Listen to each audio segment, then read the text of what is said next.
एक जिंदा सांप राजा की लड़की के पेट में रहता था। सांप ने राजा की लड़की को अपने वश में किया हुआ था। जब रात होती तो वो कुछ देर के लिए राजकुमारी के मुख से बाहर निकलकर जंगल की तरफ चला जाता और सुबह होने से पहले ही वो फिर से उसके अंदर चला जाता। राजकुमारी इस बात से बिल्कुल अनजान थी कि उसके अंदर एक सांप ने डेरा डाला हुआ है। अनजाने में वो पूरी तरह से उस नाग के वश में थी। राजमहल में किसी को भी इस बात की भनक तक नहीं थी कि राजकुमारी के अंदर एक 7 फुट का सांप रहता है। सभी यही समझते कि पता नहीं राजकुमारी को क्या बीमारी लग गई जिसके कारण वो हमेशा अचेत रहती है। बड़े से बड़े वैद्य और हकीम भी इस बात का पता नहीं लगा पाए। लखन जब राजमहल के अंदर गया तो उसने देखा कि वहाँ पर बहुत सारे वैद्य और हकीम राजकुमारी को ठीक करने के लिए लगे हुए हैं। एक कोने में खड़े होकर चुपचाप लखन ये सारा माजरा देखने लगा। जब शाम का समय हुआ तो सभी हकीम और वैद्य धीरे धीरे करके वहाँ से चले गए। तब लखन राजा के मंत्री के पास गया और बोला, मंत्री महोदय, सभी अपना प्रयास कर चुके हैं, अब एक मौका मुझे भी दिया जाए।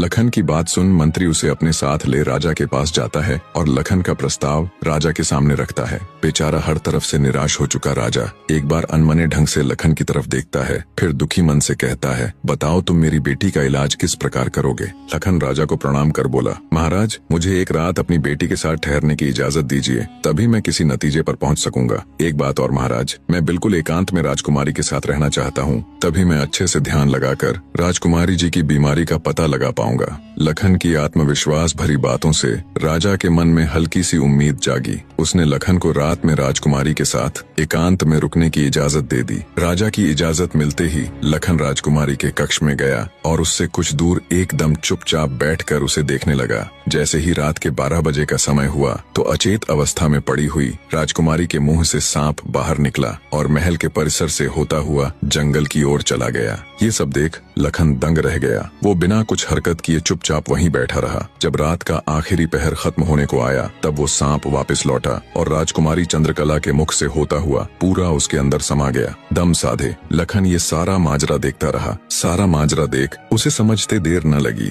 कि राजकुमारी की सारी बीमारी की जड़ ये सांप ही है। सुबह हुई तो राजा चंद्रसेन डर और बेसब्री के मिश्रित भावों के साथ लंबे लंबे कदम रखता हुआ अपने मंत्री के साथ राजकुमारी के कमरे में आया और बेसब्री से उसने लखन से पूछा, बताओ लड़के, तुम किस नतीजे पर पहुंचे? क्या मेरी बेटी ठीक हो जाएगी? लखन बोला, महाराज, मुझे राजकुमारी की बीमारी का पता चल गया है और ईश्वर ने चाहा तो वो जरूर ठीक हो जाएगी। आप मुझे एक रात का समय और दीजिए और मेरे लिए एक तलवार, एक मिट्टी से भरी हुई बड़ी सी बाल्टी का इंतजाम कर दीजिए। लखन की बात सुन राजा को बहुत सुकून मिला। उसने मंत्री को लखन के द्वारा मांगा गया सारा सामान उसे देने का निर्देश दिया। अब सभी को इंतजार था तो बस रात का।